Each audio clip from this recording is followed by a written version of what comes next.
fibrosis is also known as interstitial lung disease.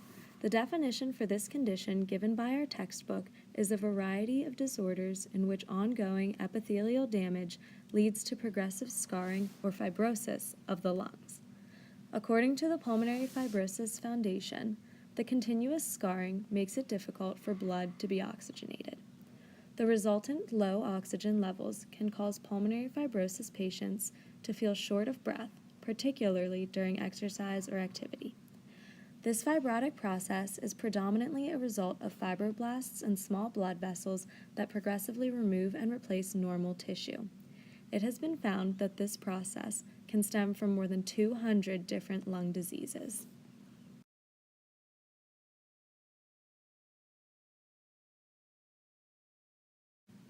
Two-thirds of pulmonary fibrosis cases are idiopathic, meaning that the cause is unknown.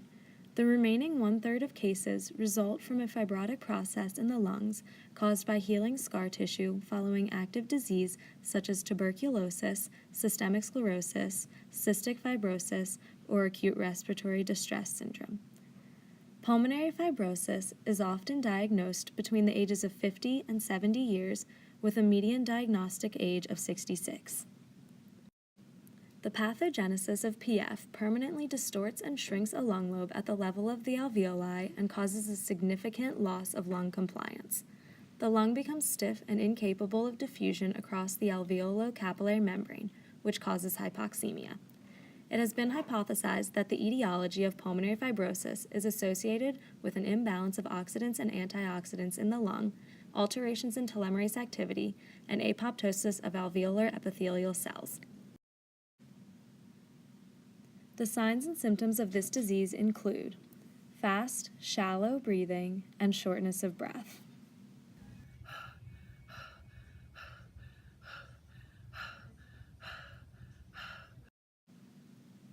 A dry, hacking cough.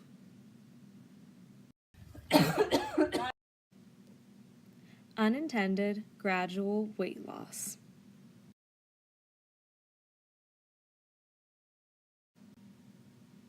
Tiredness and fatigue.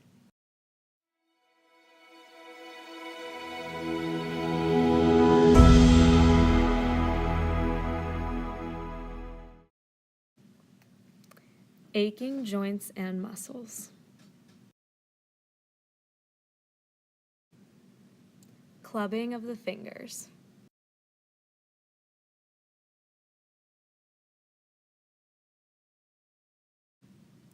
And a loss of appetite.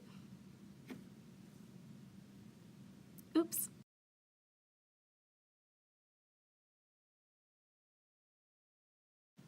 Risk factors for pulmonary fibrosis include smoking, exposure to metal, dust, sand, livestock, and other environmental irritants, some infectious and connective tissue diseases such as rheumatoid arthritis or lupus, GERD, genetics or family history, radiation, and certain drugs including chemotherapy agents.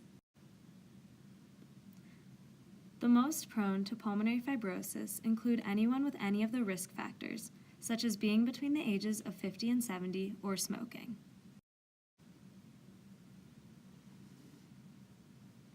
The diagnosis of this disease can be made through the use of a pulmonary function test, which might show a decreased total lung capacity, a decreased forced vital capacity, and a decreased FEV1 level.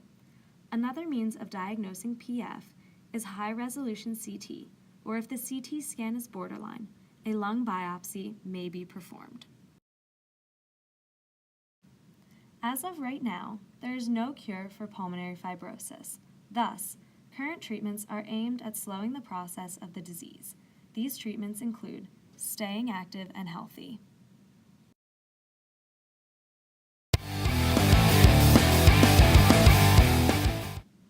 medications, which include the following: immunomodulatory agents, immunosuppressive agents, antifibrotic agents, and some newer approaches targeting growth factors, angiogenesis, cytokines, apoptosis, epithelial regeneration, and oxidative stress. Oxygen therapy.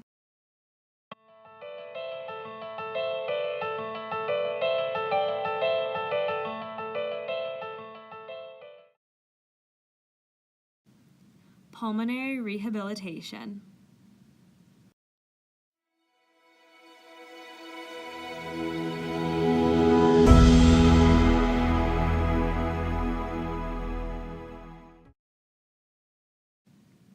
Or a lung transplant.